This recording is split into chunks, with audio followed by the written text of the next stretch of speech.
Assalamualaikum warahmatullahi wabarakatuh. Perkenalkan, saya Sylvia Rita, calon guru penggerak Angkatan 11 Kabupaten Rokan Hilir, Provinsi Riau. Berikut adalah aksi nyata saya pada modul 1.4 terkait budaya positif di SD Negeri 007 Serusa Mati. Selamat menyaksikan. Assalamualaikum warahmatullahi wabarakatuh.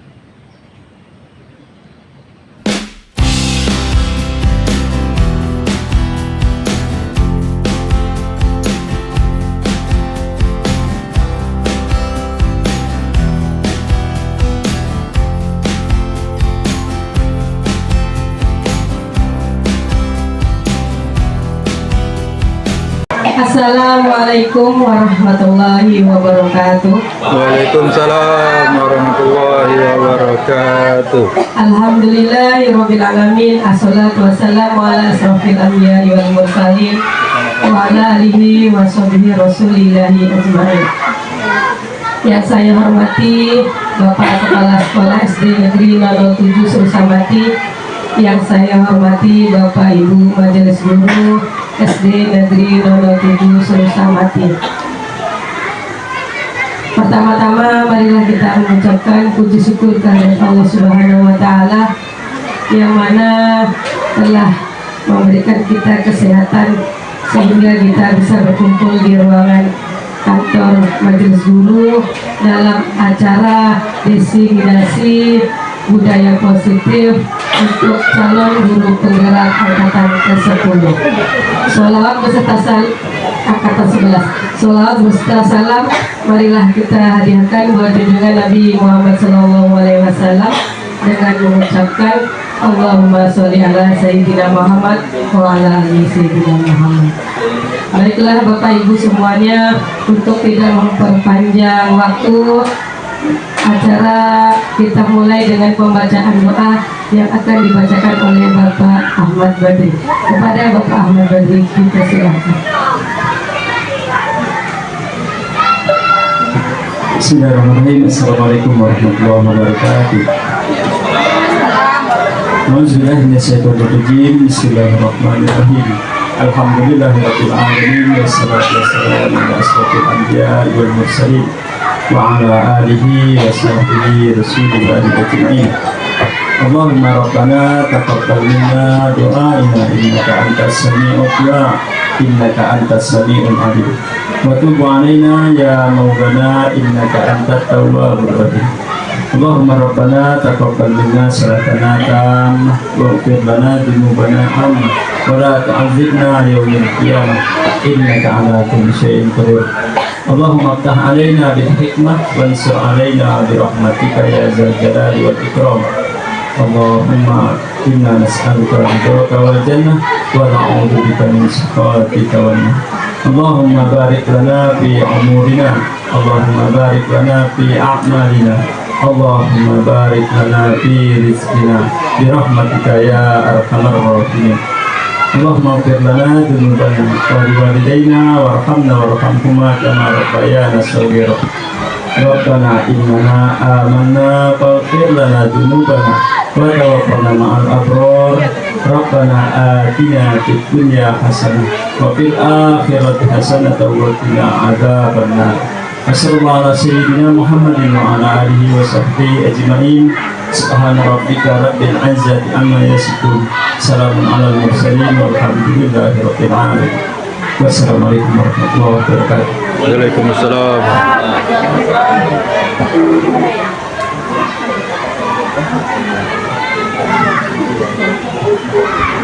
Baiklah, dengan berakhirnya doa tadi, mudah-mudahan acara untuk hari ini berjalan dengan lancar. Amin ya rabbal alamin. Acara selanjutnya menyanyikan lagu Mas Penggerak. Kepada ibu semua dimohon berdiri. Bapak enggak dong. Ibu semua. Kami tak nampak deh. Sabar Pak ya. Kita apa dulu ini? Agak kita stop. Negeri ini memanggilmu kawan. belajar bergerak berbagi untuk negeri, guru penggerak majukan pendidikan, guru penggerak menghamba pada murid, kreatif rancang pembelajaran, hargai potensi tingkatkan prestasi, lahirkan profil pelajar Pancasila. Belajar bergerak berbagi untuk negeri, kita menjalin kolaborasi. Belajar bergerak berbagi untuk negeri, demi bangsa berdiri. Baiklah Bapak Ibu semuanya, acara selanjutnya sambutan dari Bapak Kepala Sekolah yang akan disampaikan oleh Bapak Mus Mulyadi SPD MPD. Kepada Bapak dipersilakan dengan segala hormat.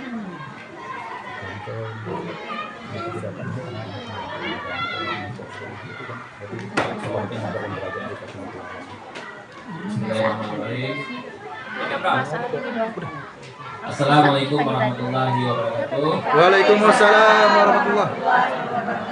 Suami berangkat. Kemana? Yang kami hormati DR. DR. pendidikan dan pendidikan yang kami hormati. Puji syukur kepada Allah Subhanahu wa taala atas karunia kita masih diberi kesehatan dan kesempatan untuk hadir pada kegiatan pada pagi hari ini oleh CGP Angkatan 11 Ibu Sylvia Rita dan Pak Sofian. Kemudian kita juga mengucapkan salawat kepada baginda Rasulullah Muhammad SAW yang mengucapkan Allahumma shalli ala sayyidina Muhammad wa ala ali sayyidina Muhammad.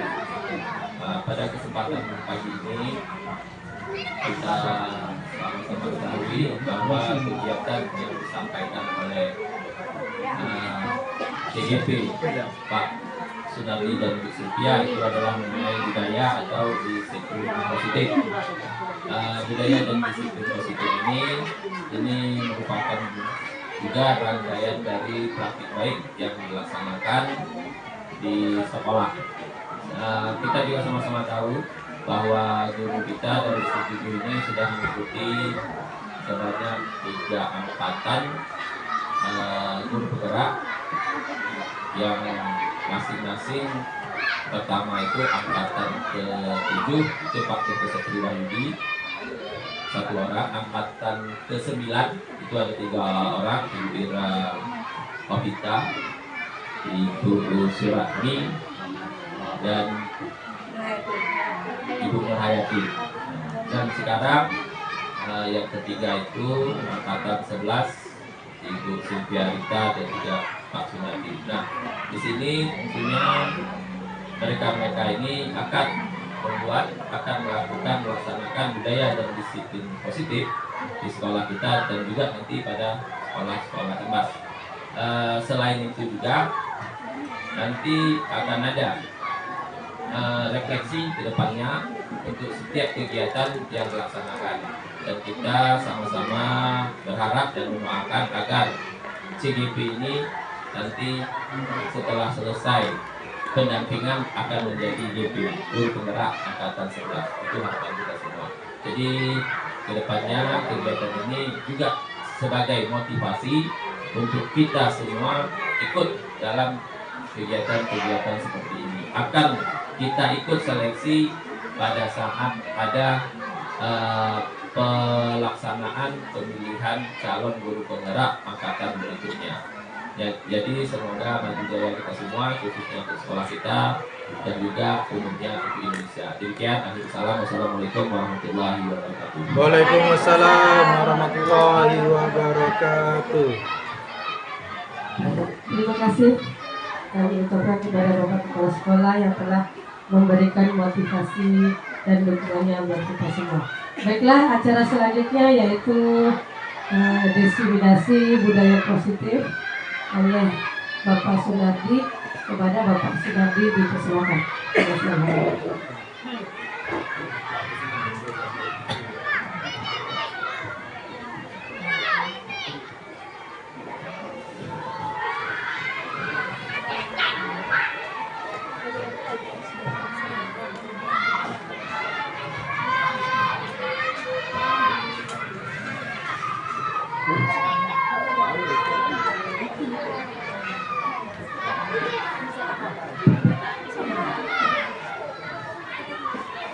Baiklah, Bapak Ibu dan juga kepala sekolah SD Negeri 07 Cicalengka yang kami hormati, di sini saya akan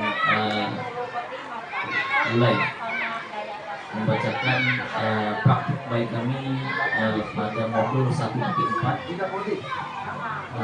budaya positif dengan mengucapkan Bismillahirrahmanirrahim. Assalamualaikum warahmatullahi wabarakatuh. Baiklah Bapak Ibu, sebelum saya menyampaikan aksi nyata ini,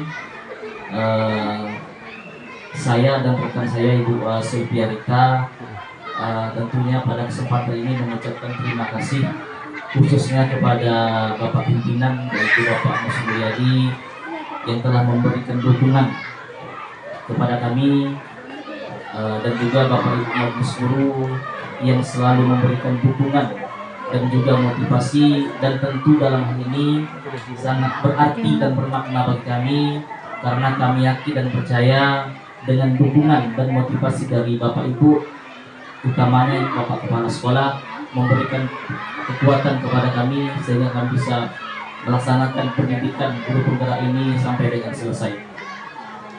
Baiklah Bapak Ibu, di sini saya akan menyampaikan modul kami yaitu 1.4 aksi nyata budaya positif yang ada di layar proyektor. Silakan Bu Siti. Ya, ini profil dari rekan saya yang selalu membantu. Alhamdulillah saya dengan Ibu Sylvia selalu berkolaborasi sampai saat ini, dan insya Allah Bu Sylvia sampai selesai ya Bu ya. Tentu dengan Ibu Sylvia kita semua sudah kenal nama Ibu Sylvia-Rita, kemudian tempat tugas SD7, kemudian jabatan Ibu ini guru kelas 4B ya Bu, 4B. Lanjut Bu. Kemudian saya sendiri, tentu Bapak Ibu sudah kenal sama saya, Sunardi N.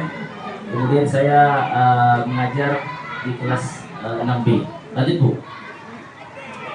Baiklah, di sini saya akan menyampaikan apa yang menjadi latar belakang dari aksi nyata yang kami presentasikan. Di zaman sekarang ini, fenomena krisis karakter sangat mengkhawatirkan. Hal ini banyak anak-anak mengikuti budaya tren, yaitu budaya luar, tanpa mereka kaji apakah sesuai dengan budaya kita.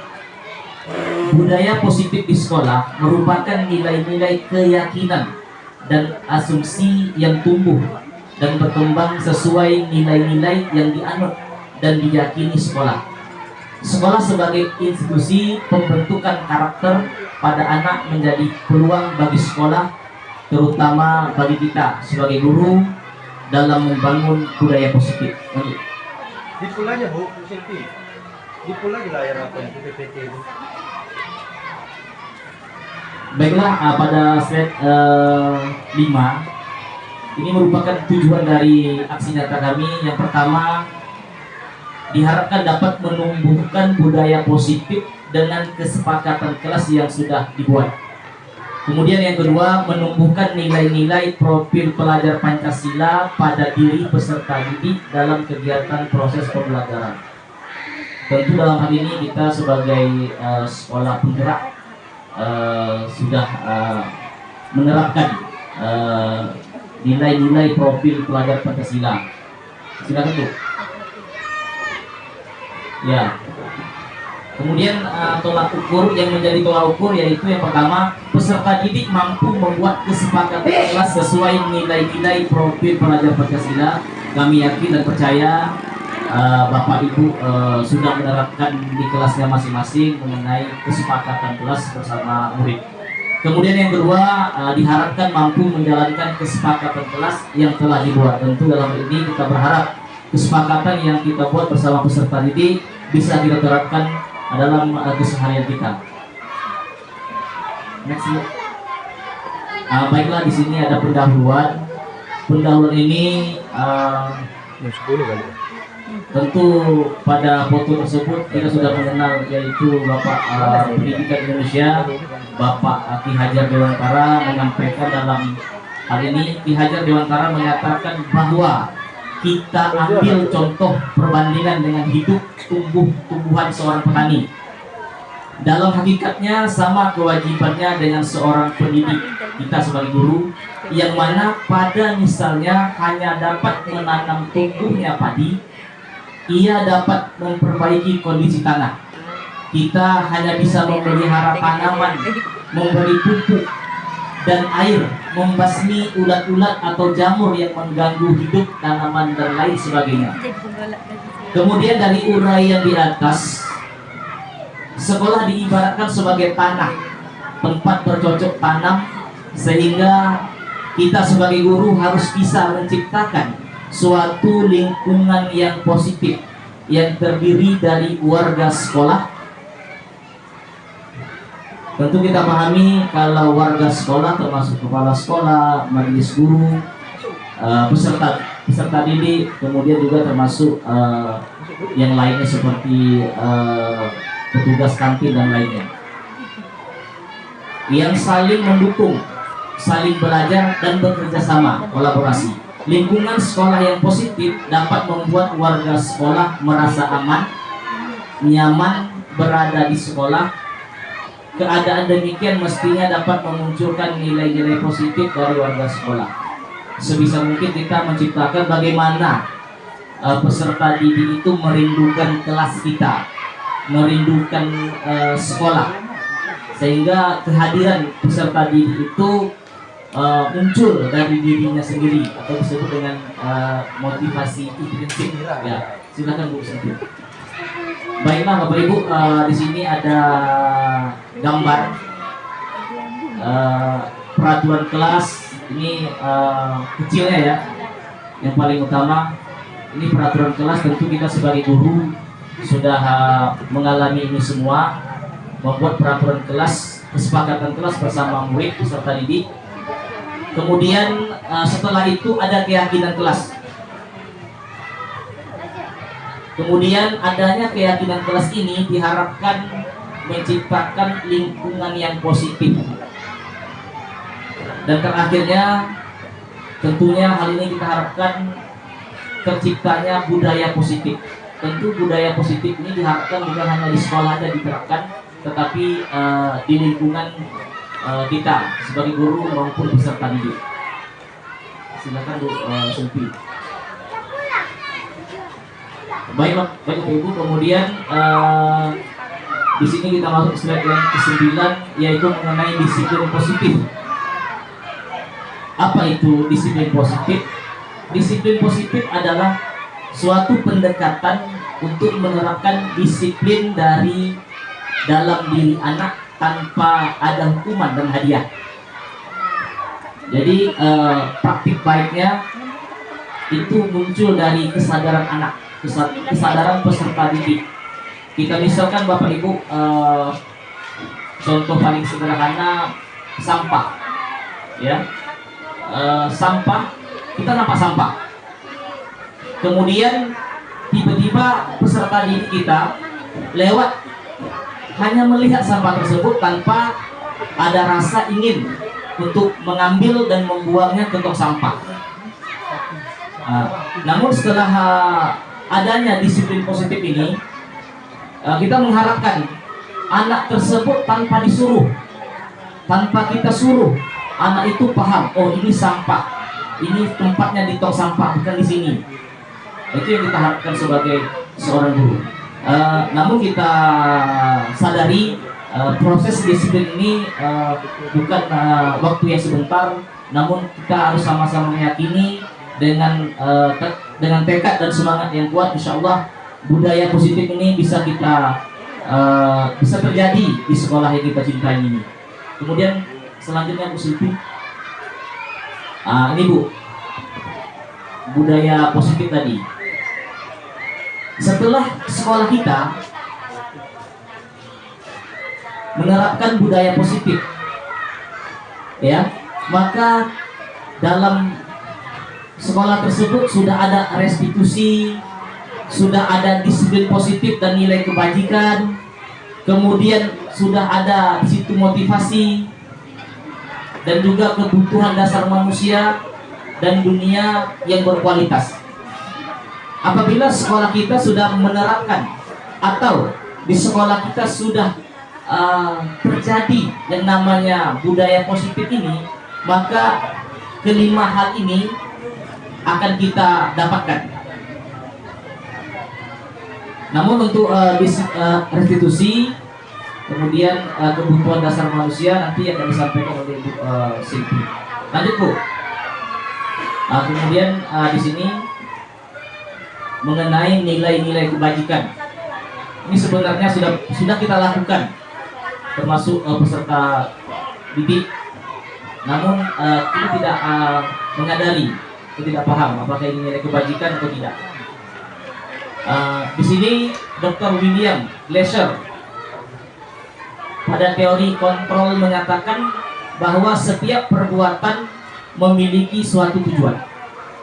Sedangkan Diane Gossen mengemukakan bahwa dengan mengaitkan nilai-nilai kebajikan yang diyakini seseorang, maka motivasi intrinsiknya akan terbangun, sehingga menggerakkan motivasi dari dalam untuk dapat mencapai tujuan mulia yang diinginkan. Ini seperti yang saya sampaikan tadi, bahwa kita mengharapkan motivasi itu bersifat intrinsik, motivasi yang bersumber dari diri peserta didik tersebut.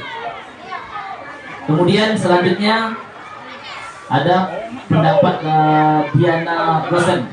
Ini salah satu ahli pendidikan yang berasal dari negara Kanada, yaitu untuk menciptakan lingkungan sekolah yang positif perlu adanya budaya positif. Budaya positif dapat dilakukan dengan adanya penerapan disiplin positif. Makna disiplin positif menurut Diana Gossen ada 3 motivasi perilaku manusia. Yang pertama yaitu menghindari hukuman atau ketidaknyamanan. Ini maksudnya contoh paling sederhana yaitu mengenai siswa atau peserta didik datang terlambat.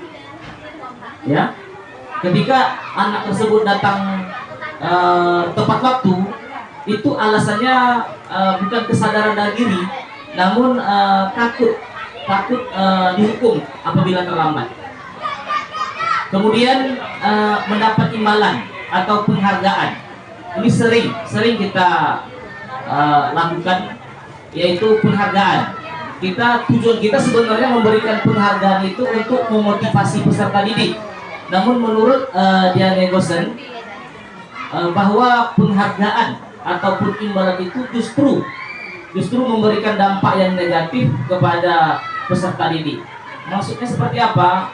Ketika peserta didik diberikan penghargaan ataupun imbalan, maka peserta didik tersebut termotivasi melakukan apa yang kita perintahkan. Namun sebaliknya, ketika imbalan itu, penghargaan itu tidak dilakukan lagi, maka motivasi peserta didik berkurang, bahkan tidak mau melakukan hal tersebut.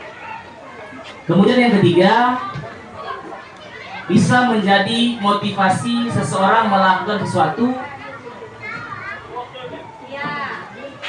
dan mengategorikan sebagai motivasi perilaku murid level 2. Ini jadi kita berharap sebagai pendidik, tentunya kita berharap kepada seluruh peserta didik kita untuk bisa menerapkan perilaku yang ketiga, yaitu tanpa ada hukuman, tanpa ada penghargaan, tanpa ada imbalan, namun siswa tersebut berbuat seperti yang seharusnya dengan tanpa hadiah, pujian dan sebagainya. Silakan Bu. Baiklah Bapak Ibu, di sini saya akan menyampaikan tentang hukuman. Mungkin kata hukuman tidak asing lagi bagi kita sebagai seorang guru. Apa itu hukuman? Suatu bentuk konsekuensi negatif yang diberikan sebagai respon atas tindakan yang melanggar aturan, norma, atau hukum. Ini mungkin pernah kita lakukan, bahkan saya sendiri pernah melakukan hal ini. Namun setelah saya mempelajari modul 1.4, alhamdulillah sadar dan insya Allah tidak menerapkan lagi yang namanya hukuman kepada peserta didik. Ini saya ambil satu contoh, Bu. Contoh yang paling sederhana adalah ketika anak terlambat datang ke sekolah, kemudian gurunya dengan tegas memarahi anak dan menyuruh anak untuk berkeliling lari di lapangan sebanyak 2 kali keliling lapangan. Ini adalah bentuk hukuman, dan setelah kami mempelajari modul 1.4 ini, memang hukuman khususnya di sekolah itu tidak diperbolehkan. Baik, demikian presentasi dari saya. Kami persilakan kepada Ibu moderator ataupun pembawa acara. Dan saya akhiri, wassalamualaikum warahmatullahi wabarakatuh. Waalaikumsalam. Belum bisa bertanya.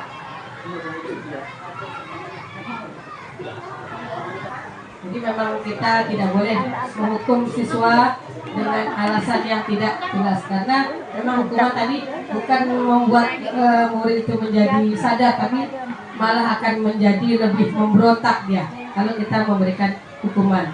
Karena ada cara lain selain itu yang nanti bisa kita terapkan mungkin di kelas kita dengan membudayakan budaya positif ini. Ada Yang selanjutnya yaitu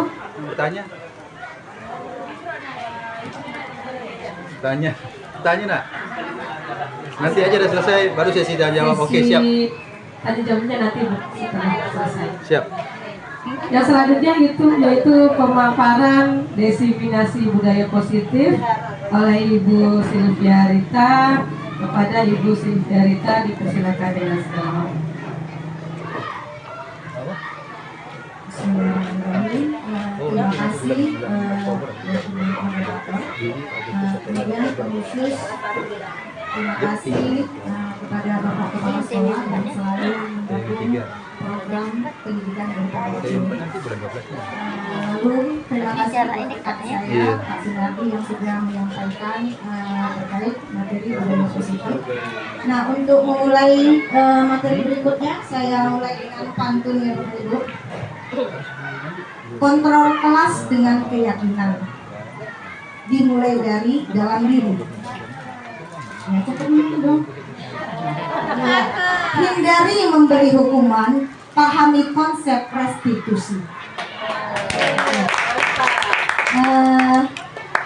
Sebelum lanjut, biar semangat saya kasih sebentar ice breaking ya, ibu-ibu, bapak-bapak.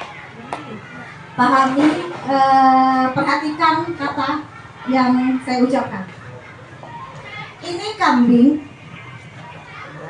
yang ini kerbau.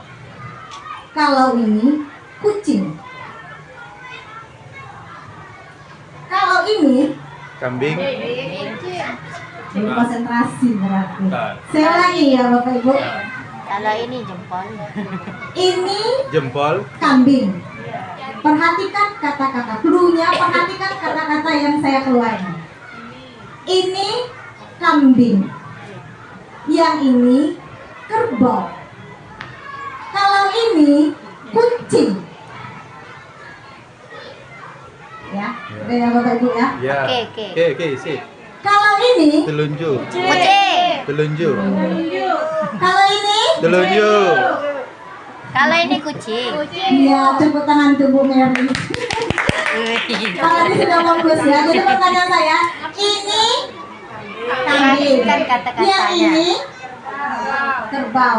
Kalau ini kucing. Jadi kata kuncinya adalah ini, yang ini, dan kalau ini. Bukan jari saya. Makanya tadi cluenya perhatikan yang saya ucapkan, bukan jari saya. Oke, terima kasih Bapak Ibu ya. Ya. Oh, applause. You're excellent for. Baik, sebelum memulai saya mau kasih pertanyaan pemantik. Apakah Bapak Ibu setuju ya? Apabila ada murid yang melanggar peraturan sekolah, kita beri hukuman. Yang menyatakan setuju, silakan raise hand. Angkat tangan. Yang menyatakan tidak setuju, silakan angkat tangan. Setuju. Setuju diberi hukuman apabila si murid melanggar peraturan. Betul. Oke, berarti ada yang setuju. Sisanya Tidak setuju. Tidak setuju. Baik. Kita simpan aja dulu jawabannya. Kita lanjut ke materi. Nah, restitusi mungkin tidak asing lagi bagi kita karena ini bukan materi yang pertama untuk sekolah kita ya. Karena sebelumnya sudah didesiminasi oleh guru-guru penggerak yang sebelumnya. Restitusi adalah sebuah cara untuk menanamkan disiplin positif pada murid. Intinya restitusi bukan untuk menebus kesalahan, namun untuk belajar dari kesalahan. Proses ini menciptakan kondisi bagi murid untuk memperbaiki kesalahan mereka, sehingga mereka bisa kembali pada kelompok mereka dengan karakter yang lebih kuat. Nah, bagaimana segitiga restitusi ini? Ada langkah-langkah segitiga restitusi.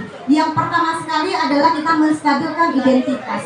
Jadi kalau dilihat segitiganya yang mana langkah yang pertama? Langkah pertamanya ini adalah menstabilkan identitas. Nah, ketika menstabilkan identitas, apa yang akan kita tanyakan?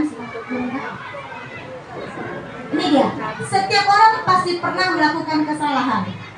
Kamu bukan satu-satunya yang pernah melakukan hal ini. Ini langkah pertama ketika kita melakukan restitusi segitiga. Kemudian apa yang berikut langkah kedua? Langkah keduanya adalah validasi tindakan. Nah, kamu tentu punya alasan mengapa melakukan itu. Kemudian kalimat apa lagi ketika validasi? Adakah cara yang lebih efektif untuk mendapatkan apa yang kamu butuhkan? Langkah yang ketiga ketika kita melakukan segitiga restitusi ini mengingatkan keyakinan, yaitu keyakinan apa? Keyakinan kelas, apa yang telah kita sepakati.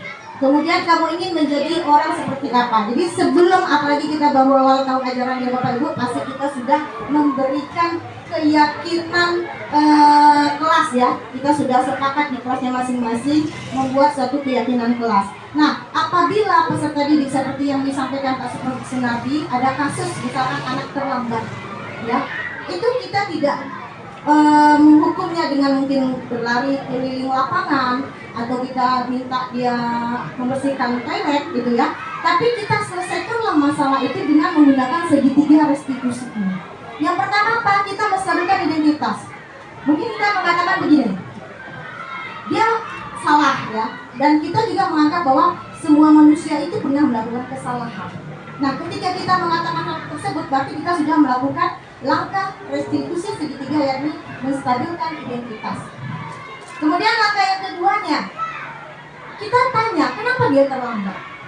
Tentu kamu ada alasan, entah bangunnya kesiangan, atau bannya motornya kempes, atau orang tuanya tadinya mungkin ada urusan. Nah itu ketika kita menanyakan alasan, berarti kita sudah melakukan langkah restitusi yang kedua, yakni validasi tindakan. Dan langkah yang terakhir adalah kita menanyakan, kamu ingat tidak? Kita sudah buat keyakinan kelas. Kira-kira keyakinan kelas bagian mana yang tidak kamu taati? Mungkin tidak tepat waktu. Pasti kita disiplin di keyakinan kelas, ada kita minta disiplin ya, disiplin tepat waktu.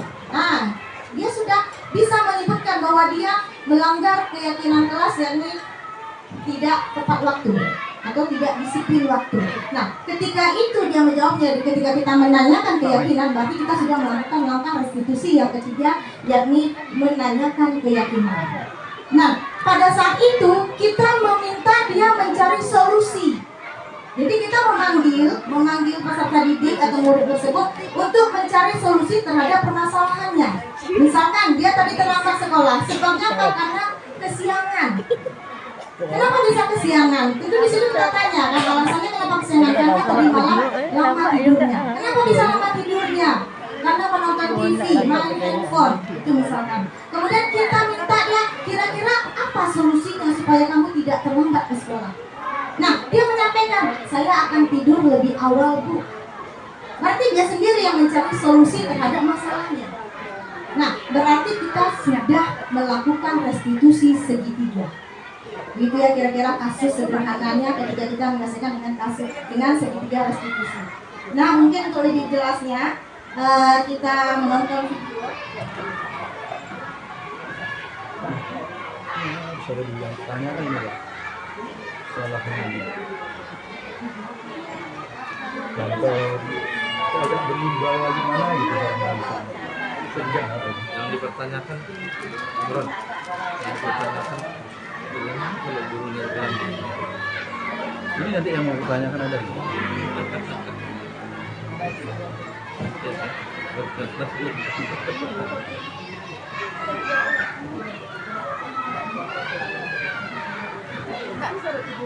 Kalau speakernya belum nyambung, bisa ya Bapak Ibu, di sini ada teksnya juga ya.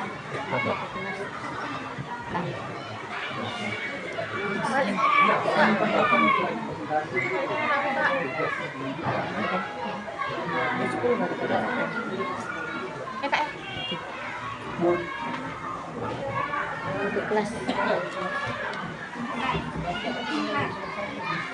Mungkin saya bisa lagi baca ya Bapak Ibu ya.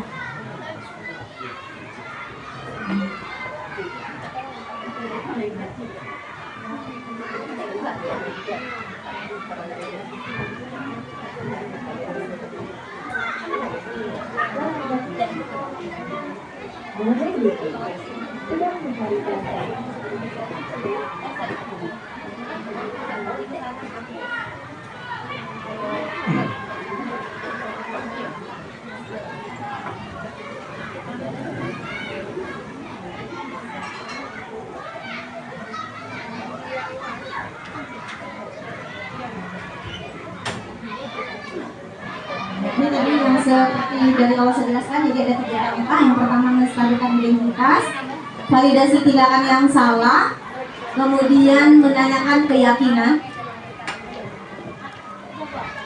Ibu dan Bapak Guru, berikut ini akan ditunjukkan bagaimana seorang guru berada dalam posisi manajer menggunakan penerapan segitiga restitusi.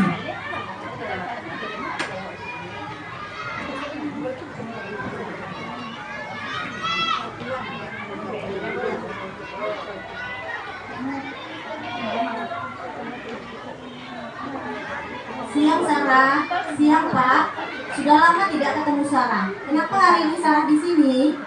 Kesal Pak, kesal banget. Masa aku dikatain tukang fitnah Pak? Ya aku marah lah, aku balik ngatain Eka di depan kelas. Kesal banget.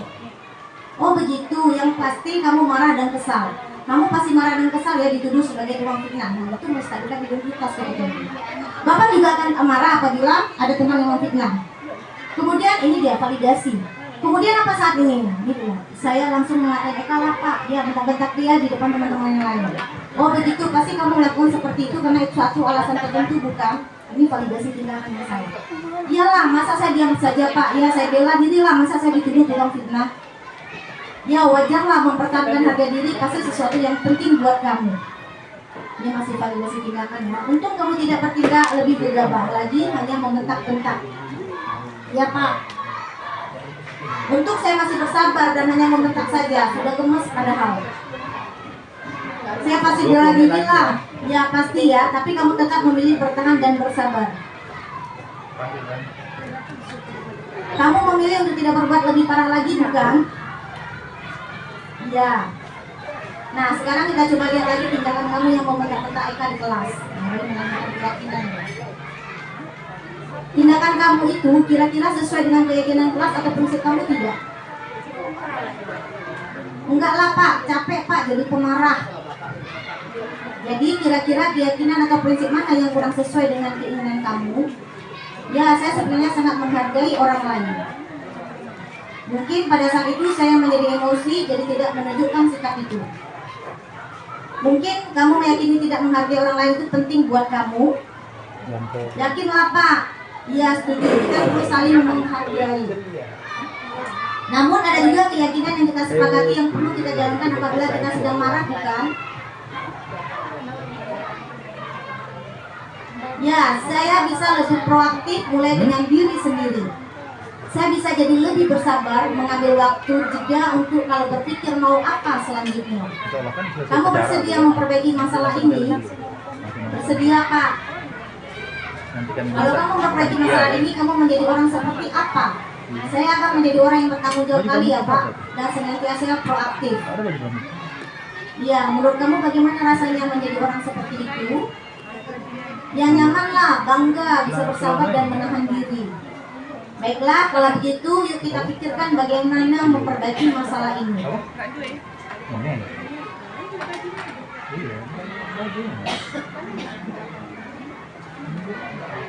Ibu dan Bapak guru hebat, baru saja kita menyaksikan contoh bagaimana seorang guru berada dalam posisi manajer menggunakan penerapan segitiga restitusi. Mari kita bahas satu persatu. Nih, menstabilkan identitas, validasi tindakan yang salah, menanyakan keyakinan. Sisi 1, menstabilkan identitas. Berdasarkan prinsip membuat kesalahan adalah bagian dari proses pembelajaran. Berperan menggeser identitas murid dari identitas gagal ke identitas sukses. Seperti yang disampaikan Bapak tadi kan, bahwa bagaimana cara dia supaya bisa menahan diri dari emosinya. Jangan mengkritik murid yang sedang mengalami identitas gagal. Nah, kita selalu kan ketika anak melakukan kesalahan, kita langsung menjadi penghukumnya.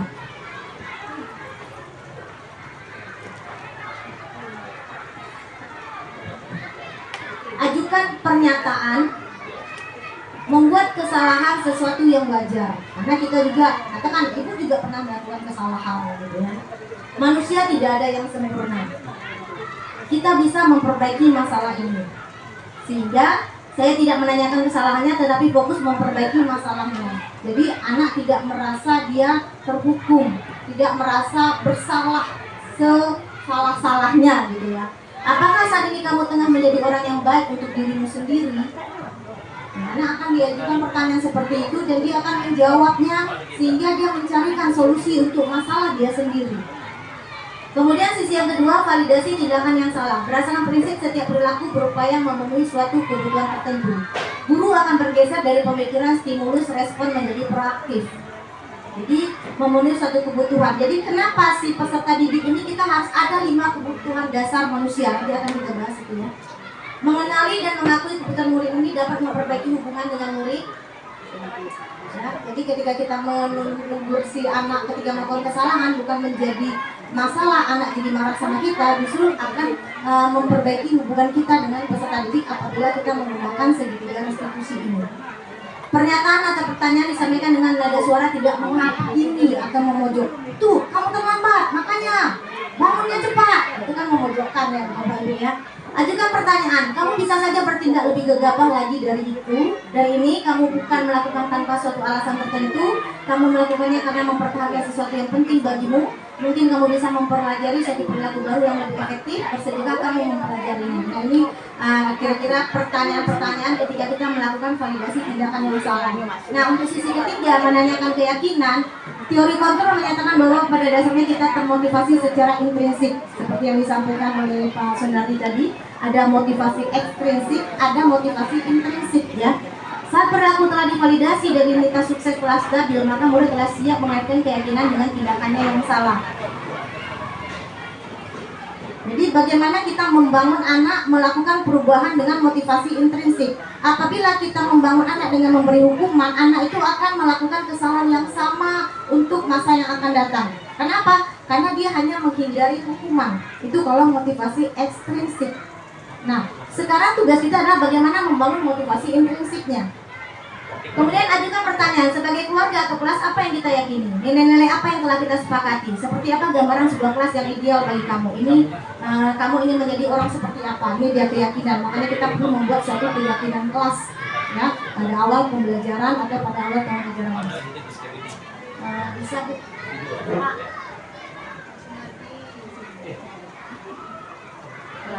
hal yang perlu diperhatikan dalam segitiga restitusi, yang pertama perilaku yang salah perlu dikaitkan dengan nilai-nilai atau keyakinan yang telah disepakati. Yang seperti tadi ya, dia salah misalnya telah sekolah, kita kaitkan dengan disiplin atau keyakinan kelas yang sudah kita buat. Dia coret-coret meja misalnya, kita kaitkan dengan keyakinan kelas yang sudah kita sepakati.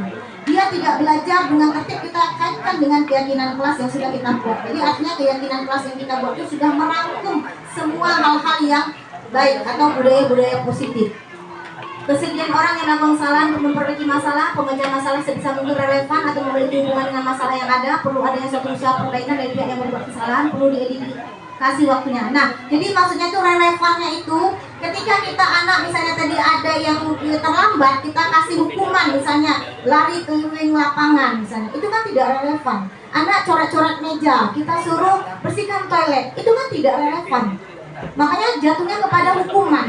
Namun apabila perbuatan mereka kita beri suatu konsekuensi, jadi artinya memang kita tidak membolehkan hukuman, tapi kita bisa memberikan konsekuensi atas perbuatannya.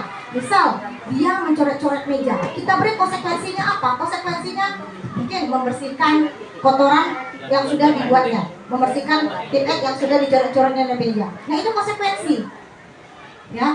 Mungkin dia merusak bunga yang ada di kelas gitu ya. Kita beri dia konsekuensi untuk merapikan kembali bunganya. Dia merusak baju temannya sampai robek kancing baju temannya.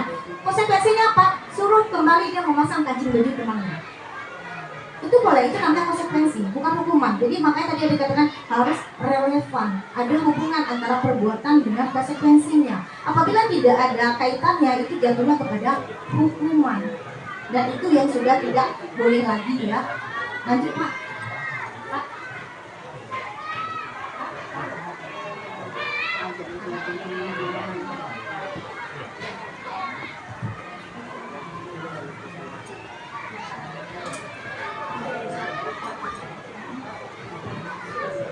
Ini dia 5 posisi kontrol guru. Kira-kira Bapak Ibu sekarang ini selalunya di posisi penghukumkah, pembuat rasa bersalahkah, sebagai temankah, pemantaukah, atau manajerkah? Penghukum. Penghukum. Ya. Pembuat rasa bersalah. Kalau penghukum misalnya, Itu ada saya. kata-kata yang terlontar dari kita, misalnya Betul, apa? itu saya Bu. Sesuai Ya. dengan saya. Bukan ibu-ibu ini ya Bapak, itu saya. Iya. Ada beberapa kata-kata yang mungkin muncul dari ketika kita mengatakan misalnya, kalau besok terlambat lagi, awas ya, itu kita sebagai penghukum. Apabila ada lagi kita mengatakan misalnya, kamu telah mengecewakan ibu, ibu sedih sekali loh kamu terlambat. Itu kita, posisi kita sebagai pembuat rasa bersalah. Ketika kita melakukan, please, tolong lakukan ini demi ibu. Itu kita sebagai teman, ya. Kemudian sebagai pemantau, lakukan. Kamu temukan peraturan yang salah kan? Coba kamu lakukan untuk bapak. Kamu tahu kan peraturan yang salah itu bagaimana? Tahu nggak kamu peraturan yang bagaimana yang salah itu? Nah itu sebagai pemantau. Nah, sebagai manajer, apa yang akan muncul pada kita ketika kita menjadi manajer? Yaitu apa yang kita yakini bersama. Seperti tadi kan, apa yang kita yakini? Keyakinan kelas apa yang sudah kita yakini? Misalnya apa tadi? Disiplin, tepat waktu. Nah, ketika kita melakukan pertanyaan seperti itu, berarti posisi kita sudah sebagai manajer. Nah, jadi kalau ditanya posisi yang terbaik kita sebagai guru itu yang mana? Sebagai manajer. Kalau dulu, zaman saya sekolah dulu, mungkin kita selalu seperti apa ya, penghukum ya. Kita selalu kalau udah salah itu, misalnya salah pakai sepatu, itu dihukum. Udah, hari ini kamu tidak usah pakai sepatu di sekolah, kamu pakai sneaker aja. Sehingga membuat kita menjadi rasa malu kan, malu tidak keluar kelas, tetap aja di kelas. Kenapa? Karena dia berlaku sebenarnya itu sebagai penghukum, ya. Jadi kedepannya mungkin kita bisa secara perlahan-lahan dari penghukum menurun menjadi pembuat rasa bersalah, turun sebagai teman, pemantau, sampai akhirnya kita bisa menjadi sebagai manajer. Jadi ketika sebagai manajer, selesailah semua permasalahan yang ada di sekolah, permasalahan yang ada di kelas itu menggunakan segitiga restitusi. Lanjut Pak. Nah, sebagai manajer adalah di mana guru berbuat sesuatu bersama murid, mempersilahkan murid bertanggung jawab perilakunya, menunggu murid agar dapat menemukan solusi atas permasalahannya sendiri. Seperti kasus yang saya contohkan tadi, anak itu sendiri yang menemukan bagaimana solusinya supaya dia tidak terlambat. Biasanya mengatakan, oh saya harus bangun lebih awal, saya harus tidur lebih awal. Nah ketika itu berarti si peserta didik yang menemukan masalahnya sendiri, bagaimana menyelesaikannya.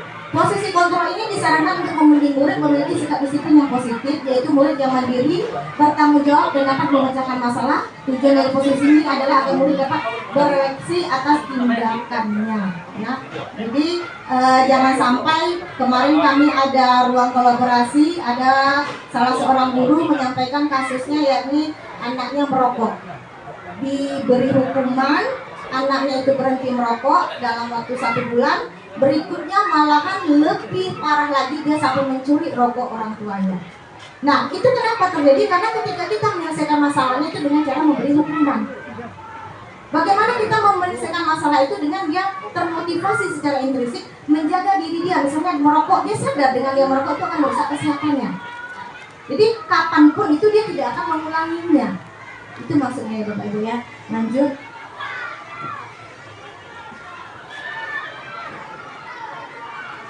Nah, ini dia hukuman versus konsekuensi versus restitusi. Hukuman suatu bentuk konsekuensi negatif yang diberikan sebagai respon atas tindakan yang melanggar aturan, norma, atau hukum. Itu kalau hukuman. Konsekuensi adalah hasil atau akibat dari suatu tindakan atau keputusan yang bisa bersifat positif maupun negatif. Restitusi yaitu suatu proses menciptakan kondisi bagi murid untuk memperbaiki kesalahan mereka sehingga mereka bisa kembali pada kelompok mereka dengan karakter yang lebih kuat. Jadi ketika ditanya posisi mana yang paling baik, yaitu tentu pada posisi restitusi. Jadi ketika anak melakukan kesalahan tadi, misalnya dia terlambat, dia kembali lagi dengan kelasnya itu dengan penuh rasa percaya diri dan dia tidak akan mengulanginya lagi. Jangan sampai nanti dia begitu kembali, dia diejek sama teman-teman kelasnya, tuh kan terlambat kan, tidak marah guru kan. Kenapa? Karena kalau kita memberi dia suatu hukuman, ya. Lanjut Pak. Ini keyakinan kelas yang harus kita buat baik di awal pelajaran ataupun di awal tahun ajaran. Apa gunanya? Keyakinan kelas merupakan salah satu disiplin positif yang dapat untuk diterapkan dalam membangun budaya positif di lingkungan sekolah. Dengan adanya sebuah keyakinan kelas dalam setiap kelas diharapkan mampu mewujudkan tujuan dari pendidikan yang lebih berorientasi kepada profil pelajar Pancasila. Bapak Ibu ingat ya, profil pelajar Pancasila itu ada 6 dimensi ya. Apa saja itu Bapak Ibu? Ya, beriman, bertakwa, dan berakhlak mulia, kemudian berkebinekaan global, gotong royong, berpikir kritis, mandiri, dan kreatif. Nah, jadi keyakinan kelas itu harus termuat di dalam profil pelajar Pancasila tersebut. Kesepakatan disusun dan dikembangkan bersama-sama antara guru dan murid. Kesepakatan kelas yang menuntun nilai-nilai positif akan merujuk pada keyakinan kelas. Keyakinan kelas merupakan kesepakatan kelas yang diyakini bersama oleh guru dan murid selama proses pembelajaran. Jadi kesepakatan dulu, baru di atas dari kesepakatan itu baru jadi keyakinan. Ya, jadi kita sepakat dulu baru merubah menjadi keyakinan. Ini contoh kesepakatan kelas itu. Misalnya selalu menjaga kebersihan, disiplin dan tepat waktu, saling tolong menolong, berbicara dengan sopan, saling menghormati. Ini contohnya kesepakatan kelas. Lanjut Pak.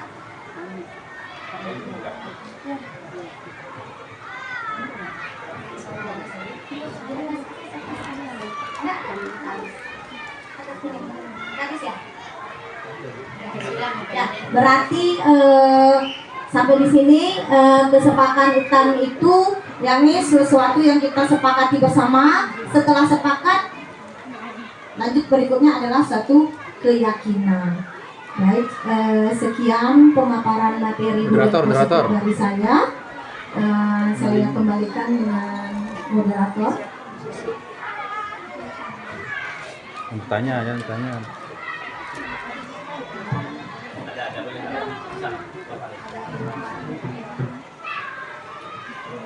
Terima kasih kepada Ibu Sylvia Rita yang telah menjelaskan tadi tentang budaya positif restitusi, segitiga restitusi. Acara selanjutnya yaitu sesi tanya jawab. Silakan Bapak Ibu yang ingin bertanya boleh bersedia. Silakan, Pak. Video kembali ke sini aja lah enggak? Silakan ke depan Pak. Sini aja lah enggak? Atau putar.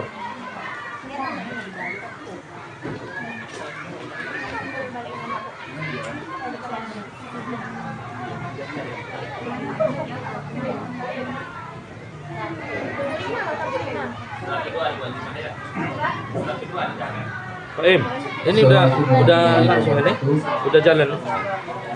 Terima kasih moderator atas kesempatan yang diberikan memimpin beberapa sekolah. Setelah menyaksikan materi yang disampaikan oleh calon guru penggerak Sylvia dan Pak Sumati, saya sedikit ada perbedaan pandangan, ya, seperti hukuman, ya. Kita dianjurkan tidak boleh melakukan hukuman terhadap siswa, ya. Bina kita hanya memberi mereka itu untuk tadi yang dijalankan segitiga restitusi itu tadi ya. Yang khawatirnya begini Bu, kita oke buat kesepakatan kelas ini, tetapi kesepakatan kelas yang kita buat itu harus ada efek jerahnya terhadap anak. Ya, kalau hanya sekedar itu masukan arahan segala macam agar dia bisa mencari solusi yang telah dia dari masalah yang dia buat, khawatirnya nanti ke depannya. Kalau dia terlambat, paling itu besok bertanya aja. Tetapi kalau kita beri hukuman, ada efek jerahnya, setidaknya dia tidak melakukan kesalahan sama lagi, karena ada efek jerah dari hukuman atau konsekuensi yang sudah kita berikan. Itu.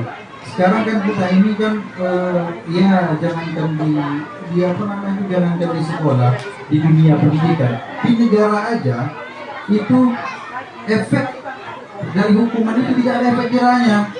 Makanya orang gampang membuat kesalahan. Itu khawatirnya. Ya, jadi makanya agak berbeda sedikit pandangan dengan dari apa yang disampaikan itu. Ya, jadi efek jerah itu Bu yang penting. Ya, efek jerah itu Bapak Ibu yang terpenting. Jadi seperti tadi, kalau anak itu tidak dikasih hukuman, dikasih tahu kenapa kamu begini, kalau nanti dia masuk kelas nyaman, ya dia gampang aja nanti membuat kesalahan berikutnya. Tetapi kalau kita kasih hukuman ini, entah itu motif sampah atau berlari satu keliling lapangan, toh dia nanti ada itu dari teman-temannya, nanti dia pasti merasa malu. Ya kan, kedepannya dia tidak akan melakukan seperti itu lagi. Ya, tetapi kalau hanya dikasih pandangan begini itu segala macam, khawatirnya anak itu akan melakukan kesalahan lagi. Ya, terima kasih. Jadi dengan adanya konsekuensi atau kesepakatan kelas, buatlah kesepakatan kelas itu yang ada efek jerahnya terhadap anak tersebut agar dia tidak akan melakukan kesalahan di kemudian hari. Terima kasih. Jadi pertanyaan dari saya. Assalamualaikum warahmatullahi wabarakatuh.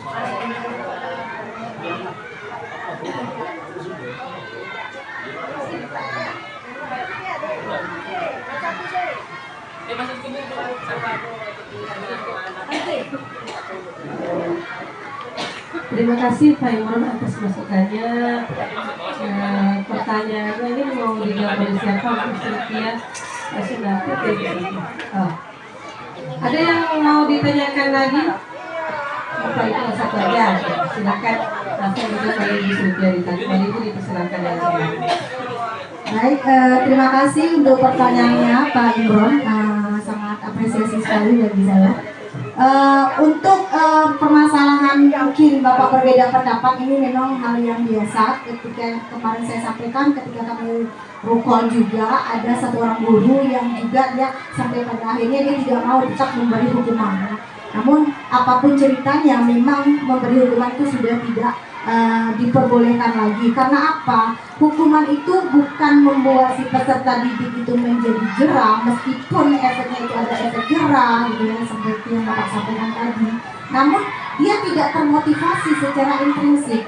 Mungkin ketika ada yang menghukumnya di situ, dia akan sesuai dengan aturan. Namun ketika tidak ada guru yang menghukumnya atau tidak ada yang memantaunya, dia akan mengulangi kembali.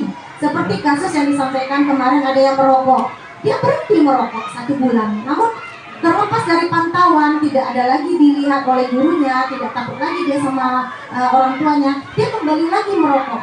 Nah itu yang kita khawatirkan ketika kita memberikan suatu hukuman. Dan ini memang tidak bisa kita sandingkan dengan kasus sebagai warga negara ya, karena di sini kita masih sebagai peserta didik. Jadi bagaimana caranya itu tadi dari awal saya sampaikan, berilah mereka motivasi intrinsik. Bagaimana dia berubah menyadari kesalahannya itu sebenarnya adalah sesuatu yang tidak perlu diteruskan. Apabila ia meneruskan, itu akan merugikan diri dia sendiri. Contoh mungkin ya Pak ya, saya sendiri yang dulunya sekolah swasta yang ada sanksinya, mungkin kalau saya terlambat tahun ajaran depan itu saya tidak akan disambung lagi kontraknya. Jadi ketika itu mungkin saya datang cepat, saya datang tepat waktu, itu hanya rasa ketakutan tidak diperpanjang lagi kontraknya. Namun ketika saya di sini tidak ada kontraknya, saya juga datang tepat waktu. Kenapa? Karena saya termotivasi secara intrinsik. Saya menyadari, saya menghargai diri saya untuk bertanggung jawab. Nah, jadi bagaimana kita memotivasi si anak untuk bisa motivasi intrinsik dengan mengingatkan dengan nilai-nilai kewajiban. Misalnya nilai-nilai kebajikan itu apa? Tanggung jawabnya, disiplinnya, moralnya, keterus-terangannya, kejujurannya. Nah, itu yang harus kita bangkitkan kepada peserta didik murid kita apabila melakukan kesalahan. Kalau hukuman itu tidak akan ada ujungnya. Ya, jadi artinya apa? Dia akan merasa menghargai diri dia sendiri. Dia misalnya tidak terlambat, apa yang akan dia dapatkan ketika dia tidak terlambat? Dia akan bisa mengikuti pembelajaran penuh. Dia akan menghargai diri dia bahwa dia adalah orang yang perlu bertanggung jawab, menghargai waktu. Nah, itu jauh lebih baik daripada kita memberikan dia hukuman. Nanti dia pindah sekolah lagi, dia akan melakukan hal yang sama. Kenapa? Dia hanya menghindari hukuman. Sama dengan penghargaan. Jadi kalau ditanya kita memberikan anak siapa yang datang cepat, kita kasih foto penghargaan. Nah, dia datang cepat itu hanya mengejar suatu penghargaan, apresiasi.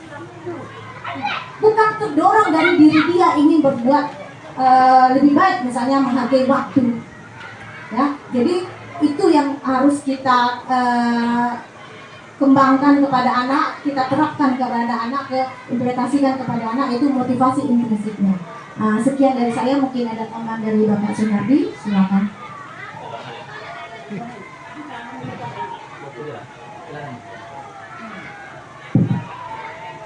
Baik, terima kasih.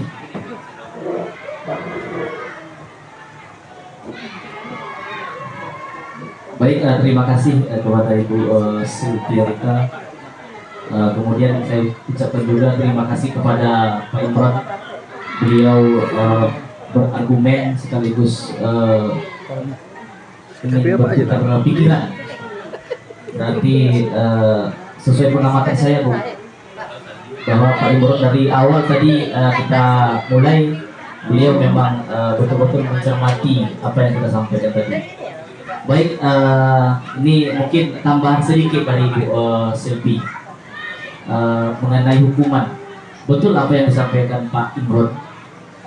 Perbedaan pendapat mengenai hukuman, ya Bu ya, dengan yang apa yang disampaikan Ibu Silvi tadi. Saya cerita sedikit, Pak Imron. Sebelum saya ikut di pendidikan CGP ini, Pak, mungkin 1 tahun belakangan ini, saya juga sama dengan Pak Imron.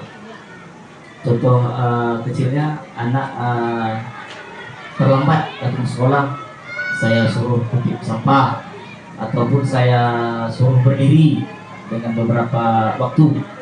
Namun setelah saya mengikuti CGP ini, pendidikan ini khususnya pada modul 1.4 mengenai budaya positif, memang yang namanya hukuman itu, Pak, tidak diperbolehkan lagi.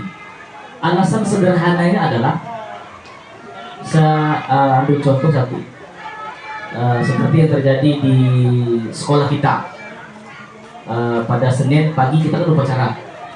Jadi upacara yang datangnya terlambat ataupun datangnya setelah upacara dilaksanakan, maka anak berdiri di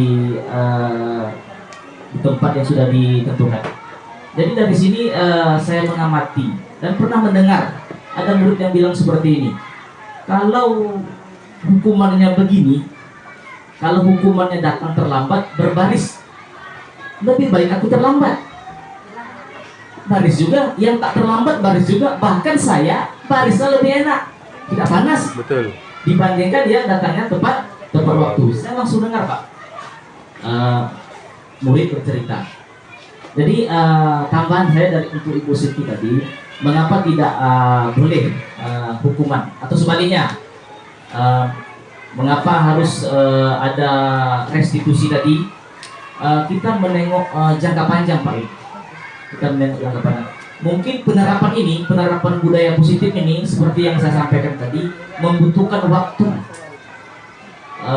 Namun kita yakin dengan tekad dan semangat kita sebagai pendidik, insya Allah kita akan secara bertahap bagaimana penerapan restitusi ini, budaya positif ini tanpa menghukum murid bisa kita terapkan di sekolah kita sehingga menjadi sekolah yang memiliki disiplin ataupun budaya positif. Seperti yang disampaikan Ibu Surti tadi bahwa ada dua motivasi, yang pertama ekstrinsik, kemudian intrinsik. Kita berharapnya sebagai seorang guru motivasi anak itu bersifat intrinsik, artinya motivasi itu timbul dari dalam dirinya, bukan karena dari pengaruh luar seperti yang saya sampaikan tadi, termotivasi karena mendapatkan hadiah atau mau mengerjakan sesuatu karena ada hukuman.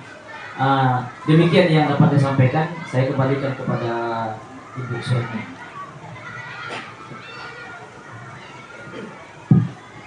Terima kasih kepada Pak Sunardi. Kalau boleh saya tambahkan, boleh? Boleh Pak Imran ya, sedikit ya. Boleh, silakan Bu. Tentang hukuman tadi. Memang kita sebagai guru itu tidak boleh menghukum siswanya. Tetapi sebelum kita ke arah kita menerapkan budaya positif itu, sebelum ke budaya positif itu sebenarnya ada faktor lain yang mempengaruhi karakteristik peserta didik kita. Salah satunya itu di tengok Bu Silvi di slide ini, budaya terus sebelum restitusi lagi tuh.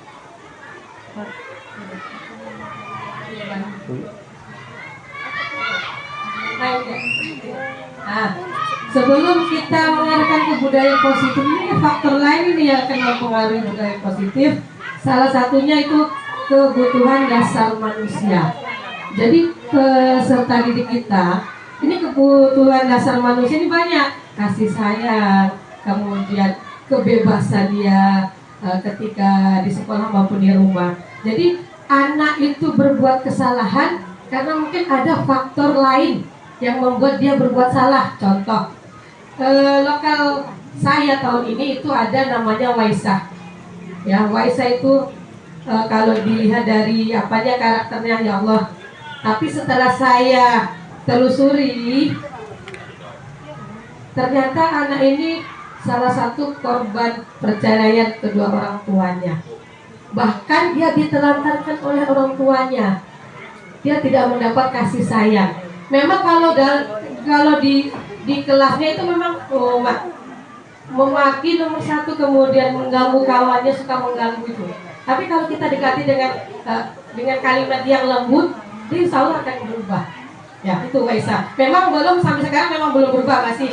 Tapi kita sebagai guru itu akan berusaha agar anak itu bagaimana bisa berkarakter baik paling tidak. Kemudian kemarin di 6C ada itu si anak kita Robi, ya. Robi itu maaf cakapnya ya Allah, dia kan tinggalnya di lingkungan Sungai Brombang.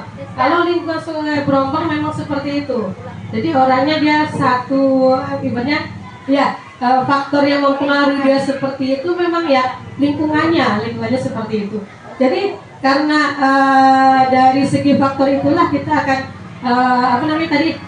memberikan segitiga restitusi dulu, memvalidasi tindakan apa yang terjadi, apa yang membuat mereka dia berbuat salah, itu kan pasti ada faktornya. Jadi kemungkinan dari salah satu ini, dari kebutuhan manusianya ini yang belum terpenuhi, kasih sayangnya atau lingkungannya, itu yang mungkin bisa saya tambahkan. Jadi memang tidak boleh kita memberi hukuman kepada peserta didik, apalagi hukumannya yang bersifat fisik yang bisa mengganggu kesehatan anak. Mungkin hanya ini yang dapat saya sampaikan. Mau rekaman lagi Pak?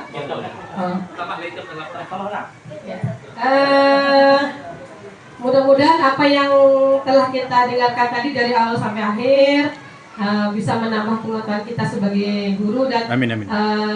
budaya positif di sekolah kita itu akan terbentuk. Memang belum sepenuhnya, tapi insya Allah kalau kita sering kita mendorong siswa, ayo keyakinan kelas kita terapkan, itu insya Allah siswa akan terbiasa melakukan budaya positif. Kemudian untuk CGP Bu Silviarita dan Pak Sunardi, saya pribadi mengucapkan selamat, bersemangat terus, ya, pantang menyerah, kemudian tetap berbagi praktik baik kepada kami. Mudah-mudahan diberi kelancaran sampai akhir nanti di Loka Karya 7 panen hasil belajar. Mungkin hanya ini yang dapat saya sampaikan. Saya selaku moderator mohon maaf apabila ada kesalahan dan kesilapan saya, dan saya akhiri. Wabillahi taufiq wal hidayah. Wassalamualaikum warahmatullahi wabarakatuh. Waalaikumsalam warahmatullahi